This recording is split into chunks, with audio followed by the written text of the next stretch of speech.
আসসালামু আলাইকুম আমার কলিজার ভাই বোনেরা, আশা করি সবাই ভালো আছেন। আজকে যেভাবে ভূমিকম্পটা হয়েছে আমার বলতে গেলে আমার গলা শুকায় যেতেছে,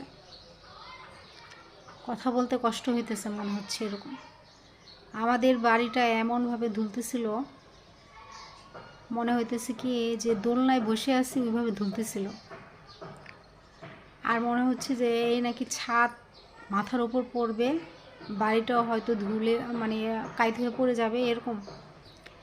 হ্যাঁ, আমি দাঁড়ায় ঘর ঝাড়ু দিতেছিলাম, ঠিক সেই মুহূর্তে এরকম অবস্থাটা হয়েছে। আমি দাঁড়ায় থাকতে পারতেছিলাম না, মনে হয় সাথে সাথে দেয়াল ধরে রাখছি। বাড়িটা এইভাবে ধুলতেছিল, প্রচুর ধুলতেছিল। আল্লাহ, ভাবছিলাম মনে হয় এই নাকি আল্লাহ রাব্বুল আলামিন আমাদেরকে এই মনে হয় শেষ। হ্যাঁ, আর কথা বলার কোনো থাকবে না এরকম। তো আল্লাহ রাব্বুল আলামিন আমাদেরকে রক্ষা করছে, এরকম কোনো কিছু হয় নাই, তেমন ক্ষয়ক্ষতি হয় নাই।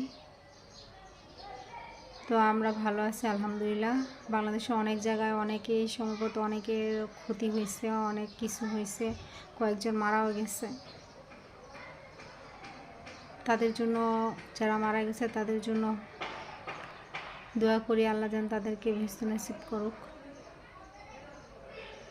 আর এমন একটা সিচুয়েশনে পড়ছিলাম বলতে পারবো না, মানে আমি খুবই ভয় পেয়ে গেছিলাম।